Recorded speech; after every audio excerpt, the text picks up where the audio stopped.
Bonjour Aude, merci d'être avec nous ce matin pour venir nous expliquer cette nouvelle mission qui est la vôtre depuis peu de temps. Vous êtes le nouveau chancelier de l'Église catholique de la Sarthe. Ce mot de chancelier, il vient d'où? Bonjour Axel.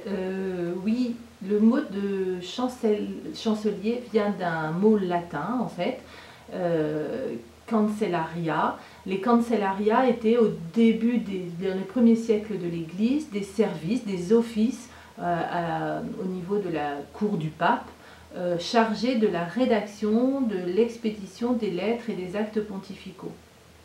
Vous êtes chancelier, ça veut dire que vous allez rédiger les documents de l'évêque? Non, pas du tout. Le rôle du chancelier, il est en fait de vérifier que justement ces actes officiels de l'évêque soient rédigés de manière conforme aux droits prévus par l'Église et d'authentifier par sa contre-signature ses intentions vis-à-vis des chrétiens du diocèse. Vous avez donc étudié ce qu'on appelle le droit canonique pour pouvoir remplir cette mission? Oui, j'ai commencé l'année dernière et j'ai encore au moins cette année et probablement une partie de l'année prochaine pour essayer d'obtenir un certificat universitaire de droit canonique. Est-ce que c'est obligatoire dans un diocèse, cette charge? Tout à fait. La nomination d'un chancelier par l'évêque diocésain est obligatoire. C'est un office qui est décrit dans le code de droit canonique, qui correspond à une charge particulière, une fonction particulière qui participe au gouvernement de l'évêque. Et alors concrètement, est-ce qu'il y a eu une petite célébration, cérémonie, pour que vous puissiez prendre vos fonctions?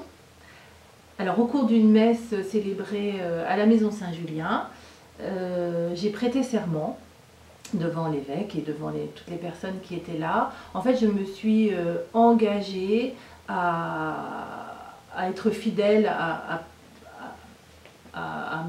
la charge qui m'a été confiée et puis également à garder le silence, en particulier sur ce que je pourrais entendre, dire, voire même rédiger de temps en temps pour justement ne pas entraver, ne pas gêner la mission de l'évêque diocésain. Aude, pourquoi vous parlez d'évêque diocésain? Un évêque, c'est forcément diocésain, non? Alors non, évêque en droit canonique, évêque tout seul, ça ne veut pas dire grand-chose en fait. Hein. On peut être un évêque diocésain, un évêque émérite par exemple, quelqu'un qui a été évêque, qui a pris sa retraite, mais qui n'assure plus de charge au niveau d'un diocèse. En plus des actes de l'évêque que vous contresignez, est-ce que vous avez d'autres tâches?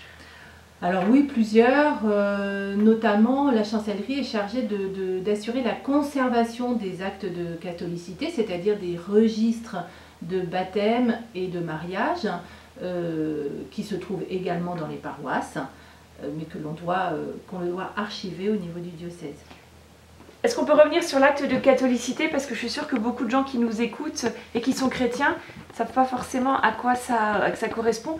Est-ce que c'est une sorte de petit livret de famille ou document qui suit le chrétien tout au long de sa vie? C'est exactement ça, Axel. Un acte de baptême, par exemple, est un acte officiel donc, pour nous.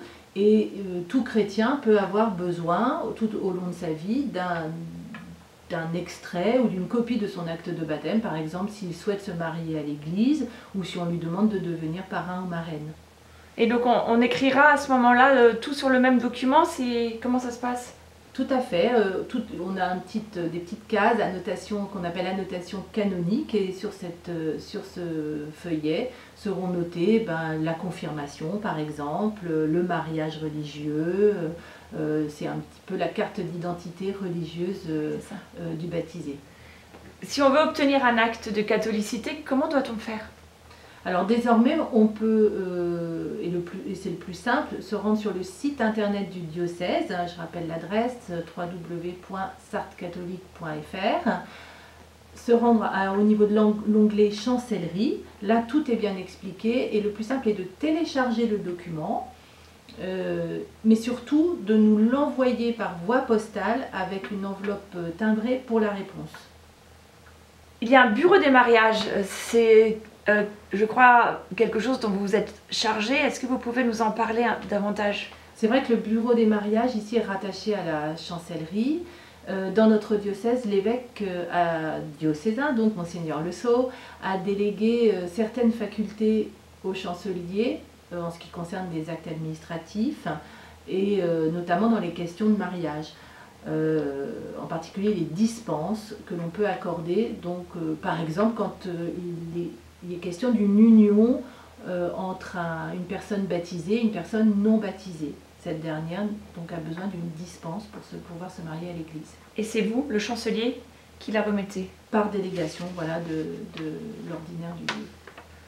Aude, pourquoi vous avez accepté cette mission?